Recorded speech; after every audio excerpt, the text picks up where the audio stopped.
You're listening to Trending with Timmerie, offering an eternal perspective on today's hottest topics. National speaker Timmerie Millington has been a passionate advocate for life as long as she can remember, helping Gen X through Z answer the call to true feminism and authentic manhood. Timmerie holds a master's degree in biblical theology, and she covers this week's hottest stories from a Catholic worldview. You're listening to Trending with Timmerie.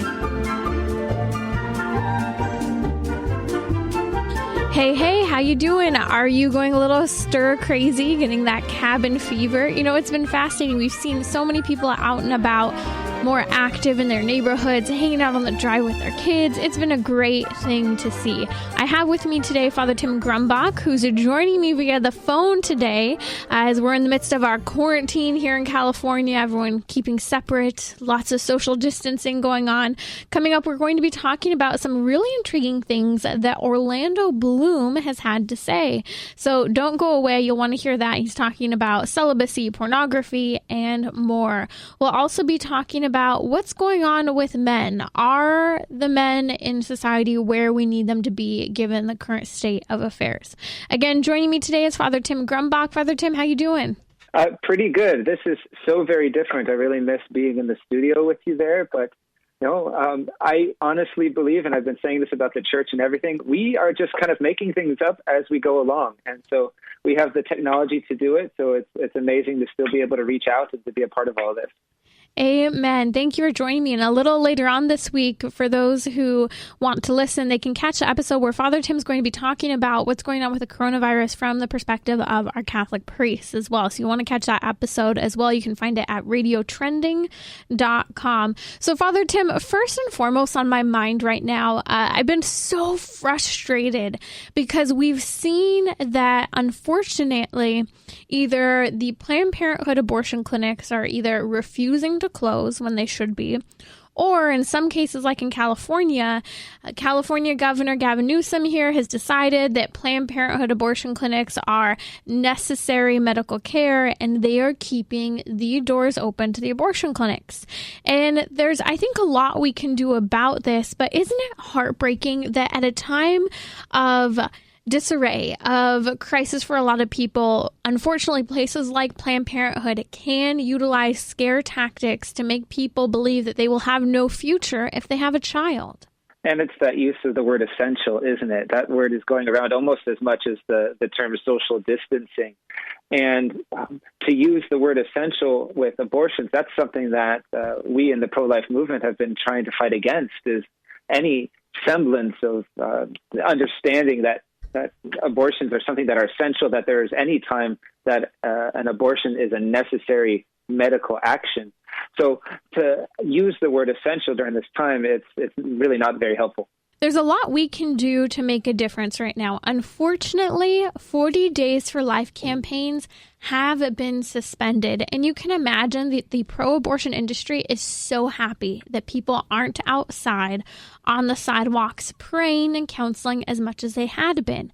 But here's the thing, Father Tim, I feel like now more than ever, if we are capable of course, within the context of a safe environment, to go out onto the streets, this is where we need to be. I was just asking my pastor this weekend, saying, you know what, we live this community here where our church is predominantly Catholic and predominantly Hispanic. And unfortunately, Planned Parenthood puts abortion clinics specifically targeting populations that they believe to be minority populations. And this area where we're at just happens to be one of those areas. And I was telling him the high rate of, or should I say the declined rate of women and men who go in for their abortion appointments, really the numbers go down. They have a very, very high turn-up rate in the abortion clinics when there's clergy out in front of the abortion clinic. And so one of the things I've been saying is that we need to ask our pastors right now if they are able to go to one of the places where the people will see them, and that is in front of those abortion clinics, to help save the lives they can and bring hope in the midst of crisis, because that's not what Planned Parenthood is doing.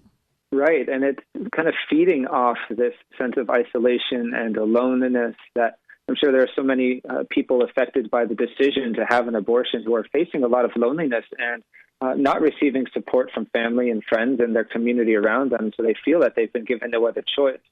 So it's this counterfeit necessity, this counterfeit essential need for this medical action, or so they would call it, that it's, our experience as Christians has taught us that we've got to fight that isolation. We've got to fight that counterfeit necessity.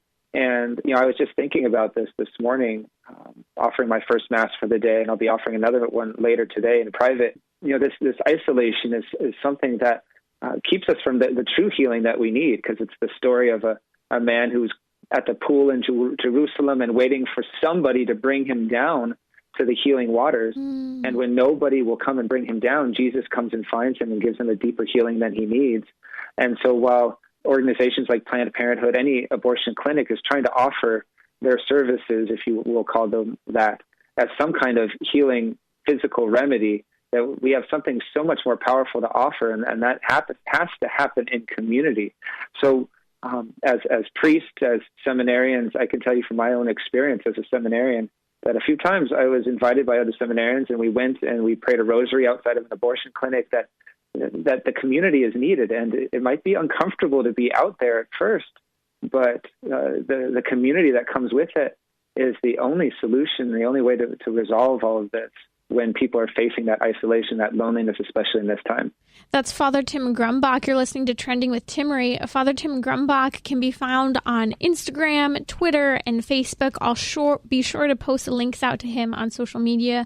You can find me at Timmerie. That's Timmerie. He's a pastor there at St. Augustine Parish in the Los Angeles Diocese. Father Tim, I'm looking at what's happening, and as you just said, going out in front of the abortion clinic as a way to pray and to intervene is a great thing that we can do right now. And I really want to call on you, if you're listening and you're able, you're healthy, and you're out in the fresh air, right, out on the streets. It's not like you're necessarily in close proximity with people. If you can go and pray on the public sidewalk in front of an abortion clinic for the women who are entering, if you can encourage others to come out, we need to stand up as a church at this time. And this is one of those moments where I think that Planned Parenthood and the other abortion clinics are going to be abandoned. The women in need are going to be abandoned when they need us most. And so if you can call on your pastor to come out as well, again, I mentioned earlier at the top of the show that it makes an incredible influence on the number of people who actually enter into the abortion clinic when they see the pastors out there. And they have next to no one coming into the clinic at times when a pastor, some form of religious, is out in front of the abortion clinic. But also, there's more that you can do. Father Tim, there's actually a campaign right now going around. You can learn about it at protestpp.com. That's protestpp.com. And we're calling on all individuals to first call their governor and ask for the Planned Parenthood businesses to be closed at this time. And then if you have the time, to call a list of what we're calling red level governors who are more apt to keep abortion clinics open at this time. And then if you have time, call all of our governors here in the United States, because this is ridiculous. If people are talking about not spreading the coronavirus, if people are talking about keeping others safe, it's unacceptable that our abortion clinics are open at this time. It is not a medical necessity for a woman to have an abortion. Yeah, and it's really frustrating to hear that too, and see the different things that we are struggling with as a church, and what we're trying to keep open, what we're being asked to close down. Unfortunately, here in Los Angeles, we are still hearing confessions. We are still going to serve the sick if we can. In hospitals, it's difficult to get in unless it's an end-of-life situation. But that's here in Los Angeles. We still have the opportunity to offer those sacraments. But I'm talking to some of my priest friends throughout the country who say in some of their dioceses, they're not even allowed to hear confessions anymore because of how close the interaction can be in order to keep that social distancing. And that's another conversation for another day. But can we believe that we are being prevented by this to offer that sacrament of healing, while these abortion clinics are still staying open to offer what, let's be honest, is a sacrament of death. And so we have a lot to pray about, a lot to sacrifice and fast for in order to bring back the sacraments of life and continue to fight against this culture of death. That's Father Tim Grumbach. You're listening to Trending with Timmerie. You can listen to more episodes at radiotrending.com or follow me on Instagram and other social media platforms that you enjoy at Timmerie. That's Timmerie. I just want to emphasize for a second that abortion is not a medical necessity. So if for some reason you're having this conversation with people, one, abortion's never a medical necessity. If anything, perhaps an early delivery might be a medical necessity, but not an abortion. And just to kind of drive home that point, this is why gynecologists, all OBGYNs, the majority of them do not perform abortions. Why? Because it is not basic medical care for women. And that's the bottom line.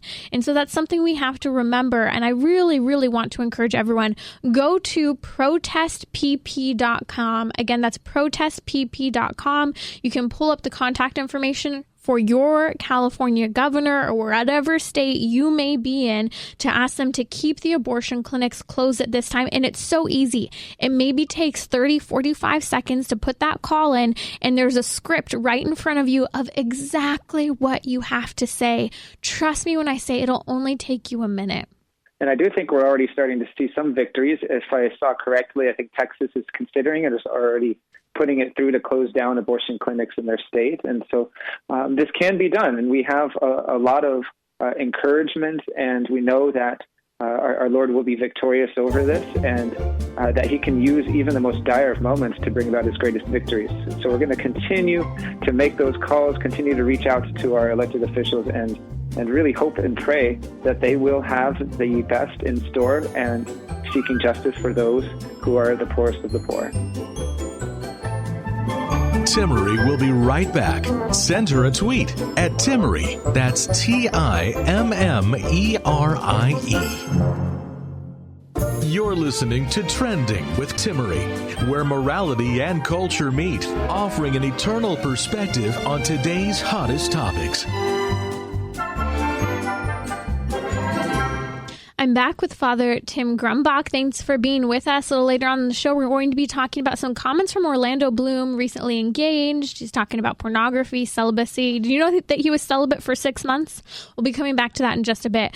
Father Tim, there was this meme that Pam Stenzel, for those who don't know her, a major Catholic speaker, she specifically speaks to the issue of chastity, abstinence, was huge in the Protestant world for many years and converted to Catholicism, I believe sometime over the last 15 years or so.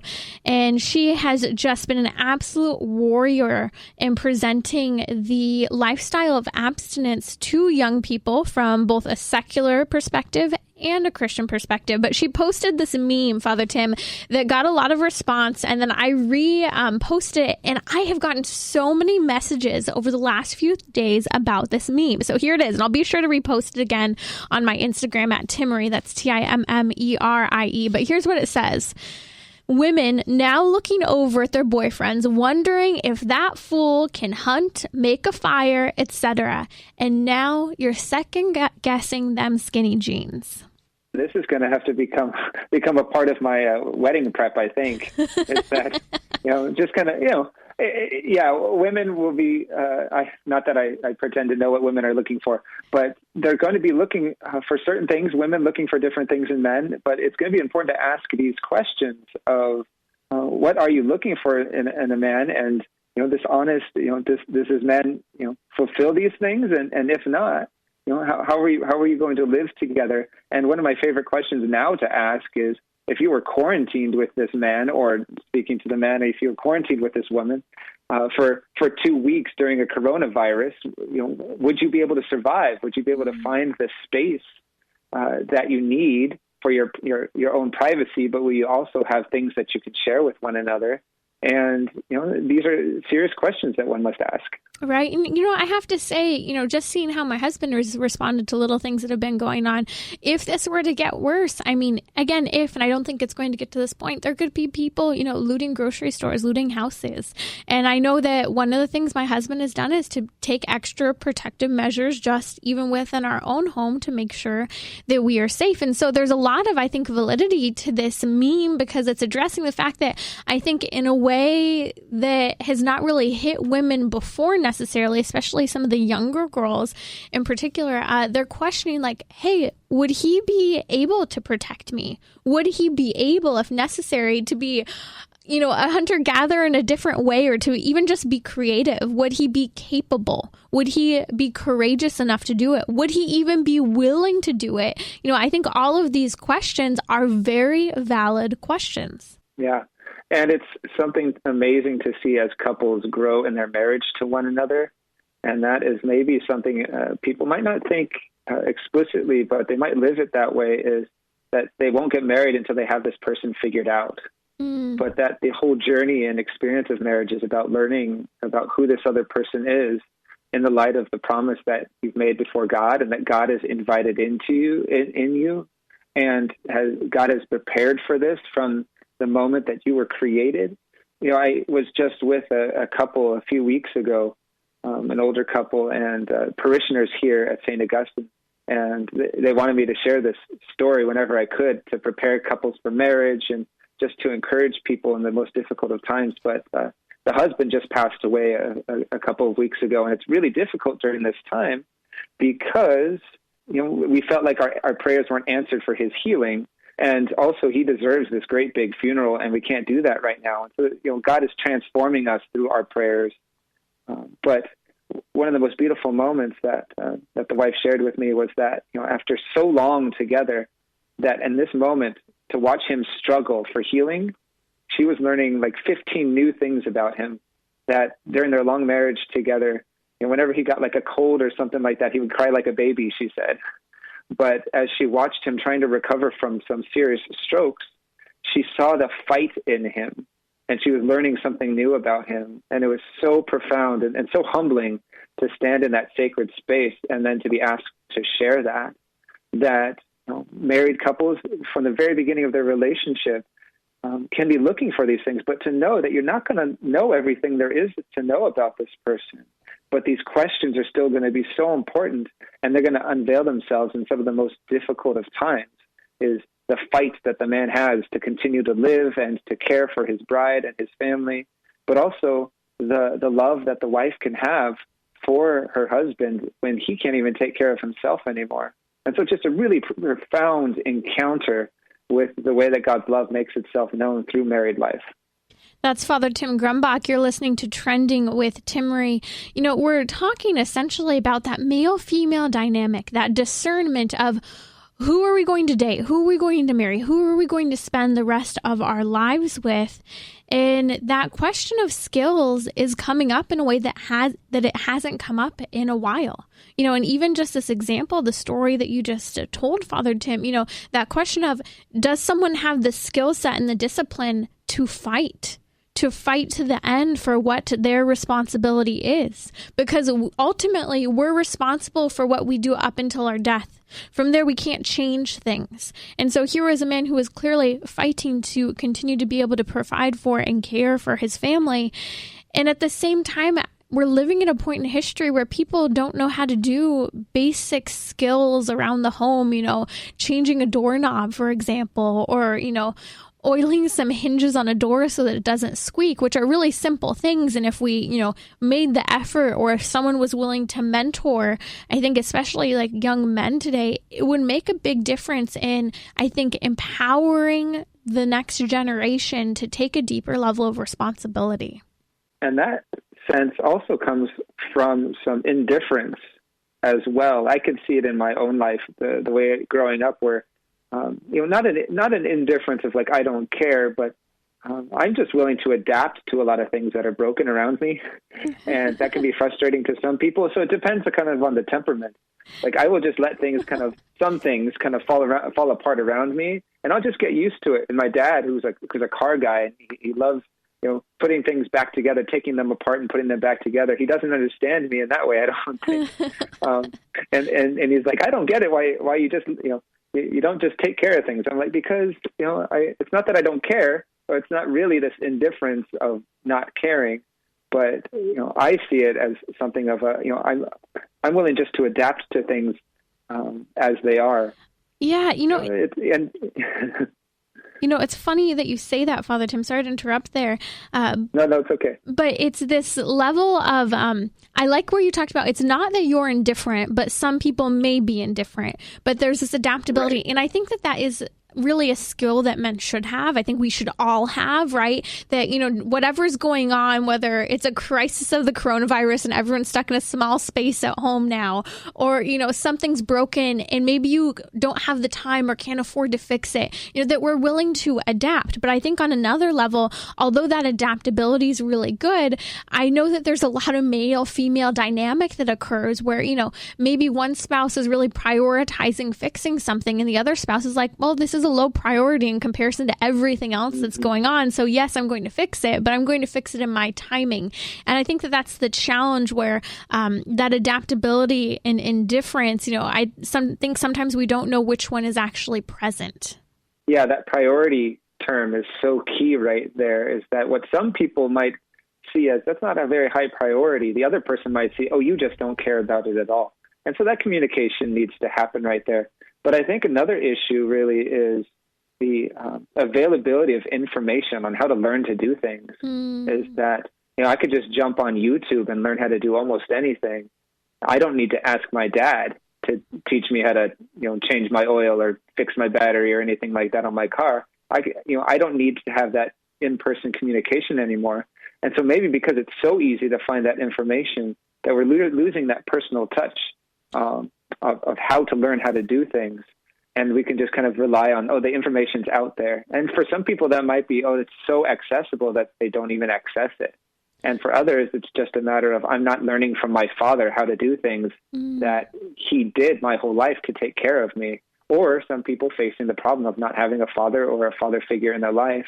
And, men not, that crisis of fatherhood, that lack of a father figure in men's lives, which is so common in the world right now, that people are just not learning how to do these basic things.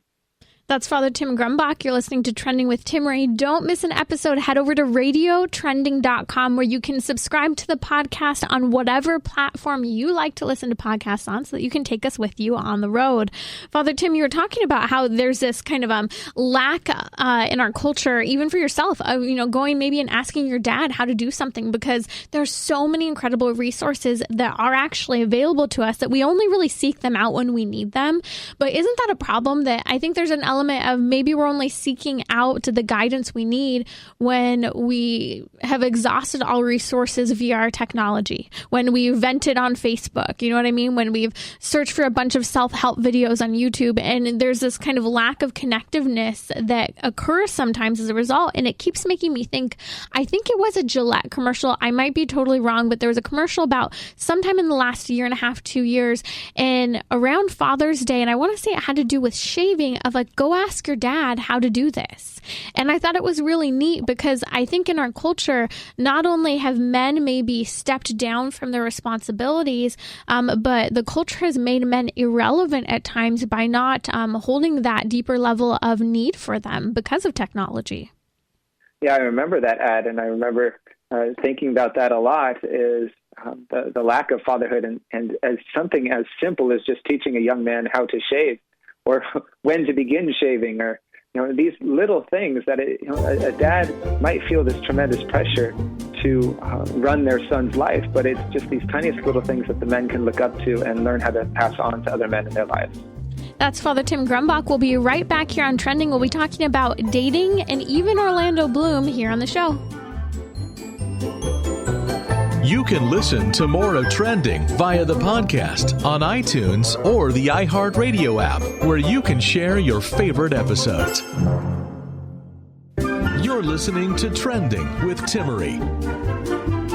I'm back with Father Tim Grumbach, and we're going to be talking about the great increased accessibility to dating websites. Now, if you're cringing and saying, please don't tell me to try online dating, I will, but I want you to think about it in a little bit different of a perspective. So we'll be talking about that in just a second with Father Tim Grumbach. First, a message about our sponsors. Solidarity Health Share is simple to help pay for affordable, quality health care. They enable the community to share in each other's eligible medical expenses. You choose the doctors that you want to see. Even integrative and alternative medical treatments are eligible. Solidarity Health Share helps pay for NAPO technology and costs associated with natural family planning. Solidarity Health Share is dedicated to both faith and your health care. Information is available at solidarityhealthshare.org. That's solidarityhealthshare.org. Father Tim, I've been receiving all of these various emails from some of the major Catholic dating websites that, in fact, they are now accessible for free in light of the coronavirus crisis. And I've been thinking about this, and I think it's a really incredible moment for some of these Catholic organizations, such as Catholic Singles and Catholic Chemistry, to open their websites for free for people to use them. And I always say this, it's not online dating. I think we need to kind of throw that out the door, because I think a lot of people have a lot of discomfort and anxiety and trepidation about online dating. But Father Tim, I call it this. I say it's online introduction. It's just one more place where you could meet someone new and take that conversation into real life in person. Yeah, I like that term, online introduction, because when I meet with couples who are preparing for marriage here at the parish, so often, I don't want to give a percentage to it, but so often when I ask them their story about how they met, they will kind of laugh a little bit and say, oh, it was online, as if that was almost not something appropriate for getting married in the Catholic Church. But more and more, I'm meeting these couples who have met online, and some amazing stories about the first time they did meet, and now they're preparing for marriage.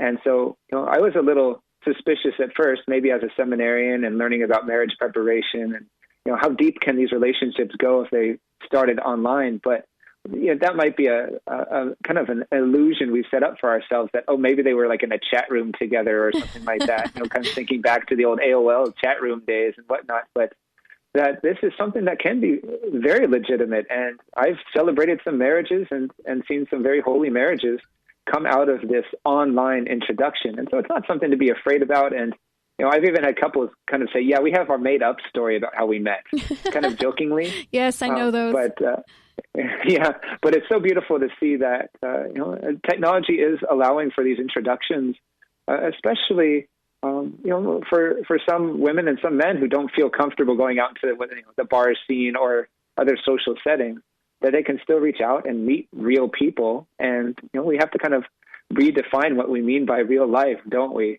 Is that just because somebody meets online doesn't mean it's not a part of real life. But we have the temptation to maybe put up the picture that doesn't really look like us, or show only what we like best about ourselves, and to kind of create a persona. But these online introductions have to become something more. They obviously can't become marriages if they stay at that level of how you met online. Right. That's Father Tim Grumbach. You're listening to Trending with Timmerie. One of the things I wonder is if a lot of people have maybe been scared out of utilizing these resources. I'm not going to call it online dating. It's not. And I think that, I have to keep coming back to this. We've got to throw that out of our head. It's an introduction. It's an introduction. Because if you have that attitude, it's going to be a completely different attitude as you approach it. And if you disagree with me, please let me know. Tell me why I'm wrong, because I want to hear how we can maybe better explain this as a way to be introduced to someone. In a couple of directions I want to go with this, Father Tim, one of those is that I think some people have been scared out of it because of different shows, such as, you remember that show Catfish? I don't even know if it's still on TV anymore, where it used to show like those horrible, dating online experiences gone wrong when someone was like a creepy pedophile, looked totally different, used fake photos. And I know that there are other more modern shows like this. I don't know, maybe Catfish is still running, that show, those online dating moments gone bad, but those are for the sake of entertainment. And the reality is that your life and my life are not just entertainment, and it's not just a means of gossip for other people. We're talking about the reality of marriage. We're talking about the reality of friendship and meeting people with similar views, similar interests, a similar creed of faith, and wanting the best for one another. That's what we're talking about, not just the drama of a television show about dating. And any experience of married life has to move very quickly beyond I'm only going to let you know what I want you to know about myself. That's actually a major part of the wedding preparation, is let's get beyond that part of your relationship and open up this communication if it hasn't already. I've been pretty fortunate. Most of the couples I've prepared have gotten beyond that rather quickly. And they begin, to open themselves up in a vulnerability, not just to show the parts that they might not want another person to see, but allow that person in to start moving things around. So, online dating, you're not going to be able to really do that. Or if you are, it's going to be difficult to communicate those things. But if we're talking about online introduction, and then, a couple can begin to meet and begin to open up those avenues of communication, which include a vulnerability and honesty, and a protectiveness too. Like, I want to protect this person and let them know that they can be open and vulnerable to me, and but it's a protected space too. That's something that can't necessarily happen online. There's more than one way to skin a cat. There's more than one way to get from point A to point B. And again, looking at these online resources, which are free if you're just joining us right now in the midst of the coronavirus, Catholic chemistry and Catholic singles are free. I believe Catholic chemistry, you have to write them a note if you need that free option, but they will give that as an option for you. Again, Catholic chemistry. But I think of this as, a different road in terms of everyone meets in a different way. Everyone has a different dating journey, a different engagement journey. And, I think back to the years before us, before cell phones and instant messaging and, before email, before all of this. I mean, people used to write letters because people used to be separated by vast, quantities of land and space where they couldn't see each other as often as we do in our current time because they didn't necessarily have cars or airplanes. And so I think that lost art of letter writing has so much to say because, some people would become engaged and wouldn't see each other for a couple years because someone would be serving far away in the war. Just because we're not living necessarily that in the current age doesn't mean that there's not relevance to written communication about one another. Yeah, and letters allowed that longing of the heart to grow, that you would have to put so much of your own heart down on the page in front of you, and it was going to abide there. And then it was going to take time to get to somebody. Then it was going to come back. And, I just think a lot about how when my older brother joined the Army, he was just 17 years old. And he and Mom would write letters back and forth all the time. And my mom kept all those letters and, just kind of the stories that we got to read coming back from my brother, but having to wait, but still thinking, even further back, not even that much further back in history, how much longer it would take for letters to come back and forth.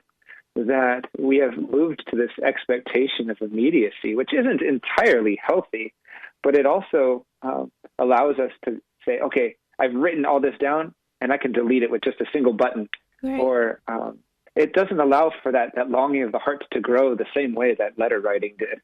That's Father Tim Grumbach. You're listening to Trending with Timmerie. In just a bit, we'll be talking about Orlando Bloom and some of what he's had to say about kind of preparing, in a sense, for that person you're going to marry one day. So don't go away.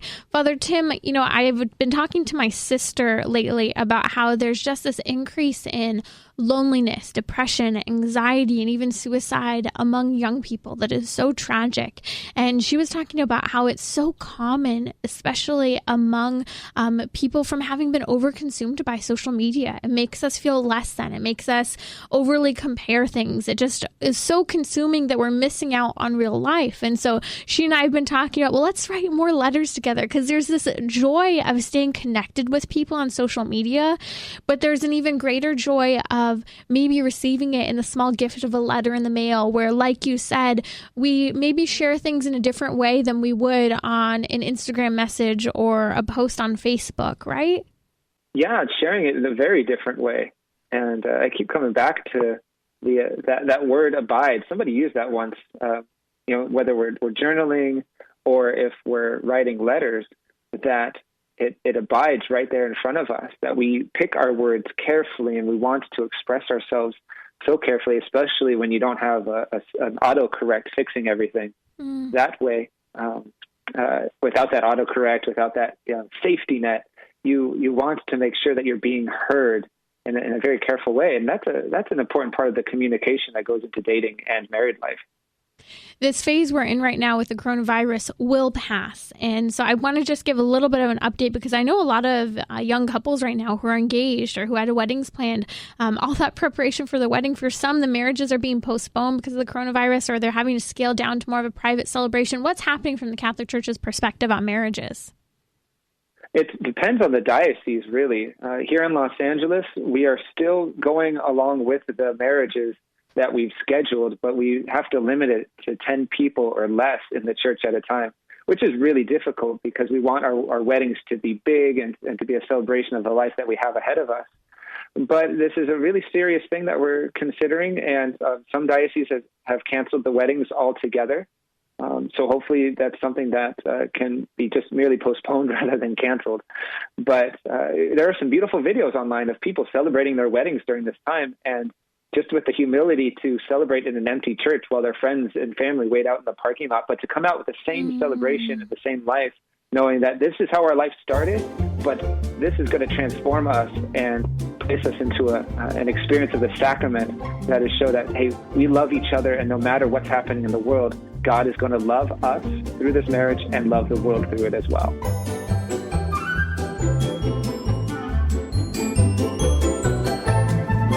Timmerie will be right back. Send her a tweet at Timmerie. That's TIMMERIE. You're listening to Trending with Timmerie, where morality and culture meet, offering an eternal perspective on today's hottest topics. So apparently there's this mandatory production hold on the porn industry.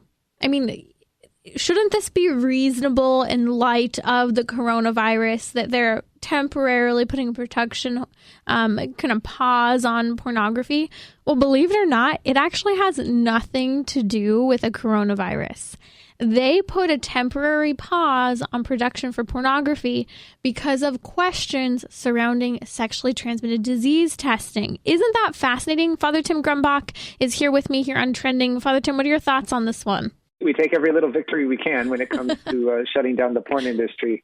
You know, we're looking at this also is that probably the demand is going up. I know that. Yes. I think Pornhub is offering maybe free subscription or something like that to those in Italy who are in quarantine. Oh. And if that's not the devil offering his hand to drag people down to hell, I don't know what is.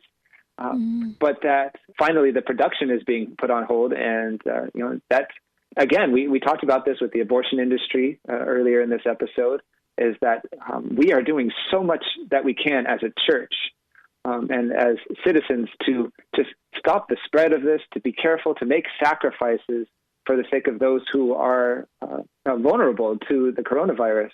But that industries like the porn industry and the abortion industry are somehow, or at least were, finding ways to continue doing what they do. And it's a really painful thing for us to see that I can't celebrate Mass with my parishioners, but somebody can continue producing porn or performing abortions. It's really the strangest world that we could live in right now. And I think God is working so powerfully because he's revealing these things, and he's revealing them to our hearts, not in the way that the devil accuses and leaves us to sit in our guilt, but this is a real opportunity of transformation for God to reveal what's on our hearts in front of everybody, it feels like. But through that, to begin the process of healing and, praise God, begin to shut these things down. You know, I want to encourage you, if you are maybe someone who is struggling with pornography, or maybe you know someone who is, or maybe you've just been making excuses like, yeah, I know I probably shouldn't do it, but you just let it continue to go on. Or maybe you tried a little bit, but haven't really put that intentional effort forward. Or maybe you have, and it's just been a difficult beast to tackle here. I want to encourage you that it is possible. And there are so many men and women who have been liberated from those shackles of pornography and what it does to your body, your soul, and your mind. I want to encourage everyone to check out a program by our dear friend Matt Fradd. Matt Fradd started this program last year called Strive. And Strive is a 21-day detox from porn. You can find it at strive21.com. Again, that's strive21.com. I'll be sure to post links out to it as well. But again, it's a 21-day program to detox from porn. And, we always talk about things. You need an accountability partner. You need to have filtration software on your computer. You need to utilize prayer and the sacraments, reconciliation, the Eucharist. We need to have all hands on deck here in order to overcome a pornography addiction. Yeah, and looking at how it's a healing of the whole person is that we need so many different sources of this healing that it's not just a matter of stopping doing something. It's not a matter of trying to white knuckle our way through anything that we might be addicted to. But it's a need for community. I want to reach back again to the that beautiful image of the gospel in the Mass for today of the man being healed in the pool from John chapter 5, is that they were so reaching out to these healing waters, but they were only receiving physical healing. But Jesus was going to reach into this man's life and bring him more than just a physical healing. And so, reading through this article about the stopping the production of pornography at the moment, and how that came about because of the testing for STDs rather than testing for coronavirus, is that they will point to all of this testing that happens and things. We take care of our actors. We take care of those who are involved in the production of pornography. And one could say that they do in that physical sense. But Jesus didn't come just to heal people physically.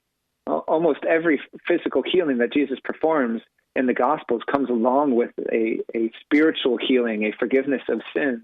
And so I would dare to say that Jesus doesn't care if we're physically healed if it doesn't do anything to our heart and to our soul and renewing our relationship with God. The devil could probably work healings as well. That's why the Pharisees would look at Jesus and say, no, you get your power from Beelzebul. You get your power from the prince of demons.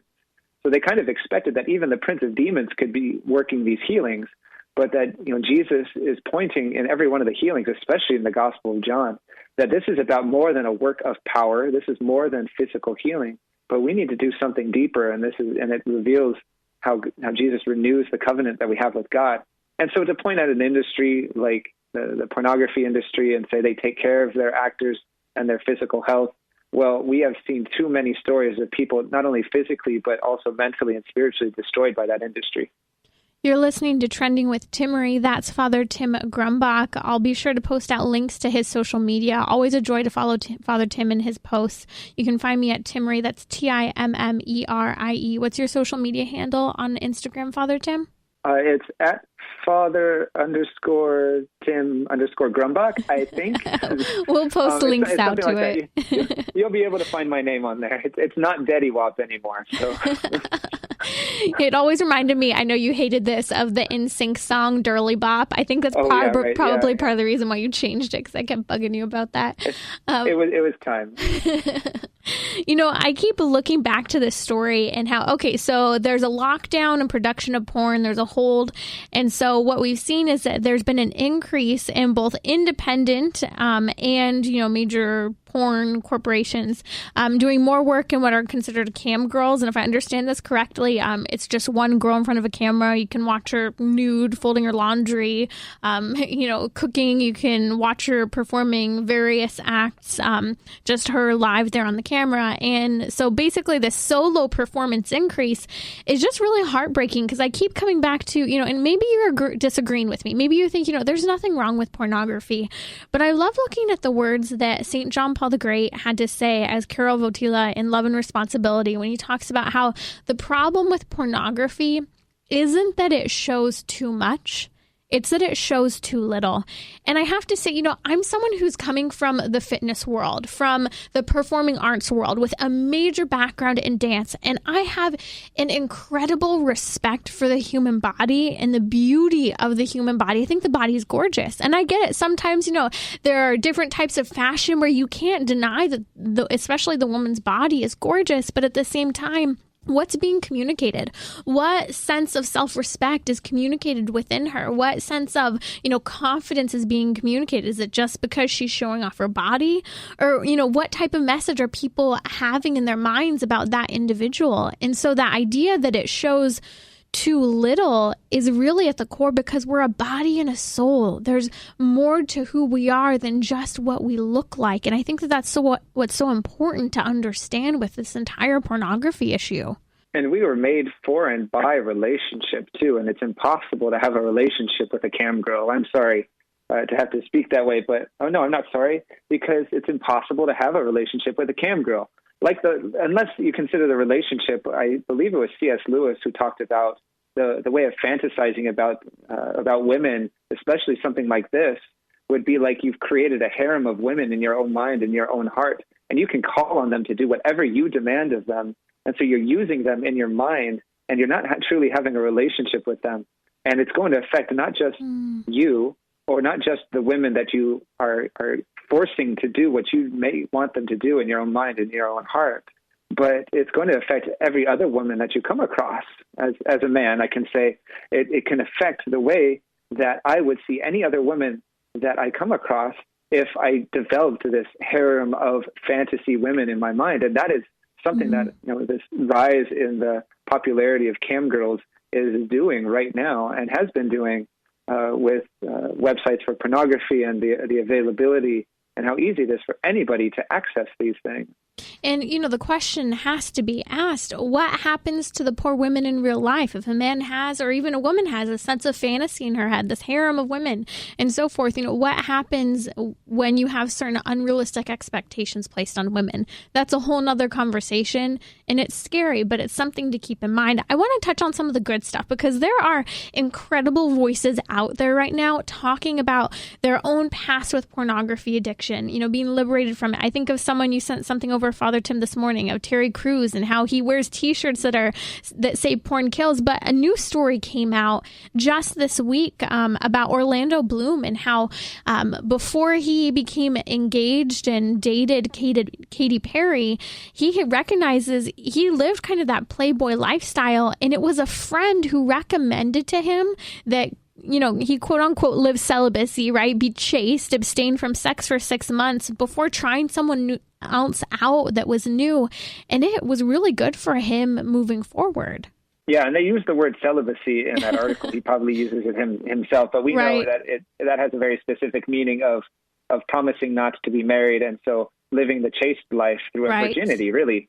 Good that they're using that term, even if they're not using it, technically correctly. Yes. But that it's a beautiful thing that they are recognizing the gift that comes with being able to live a celibate, quote unquote, life, so that it's not just a matter of abstaining, but it's a matter of growing in love and preparing oneself for marriage. And the no of a celibate or chaste life outside of marriage is to prepare oneself for the greater yes. And I want to go back to that shirt that Terry Crews was wearing, that Porn Kills Love shirt. And the comment that was made about it was that, somebody said, oof, not loving the tea. Shame kills kids. And Terry very quickly said, no, porn sells kids. It's this great no to something like pornography to announce a greater yes to the gift of human sexuality and the gift of self. This has been Trending with Timmerie. To book her to speak or learn more about her guests, visit radiotrending.com. That's radiotrending.com. You can listen to more of Trending via the podcast on iTunes, Google Play, or the iHeartRadio app, where you can share your favorite episodes.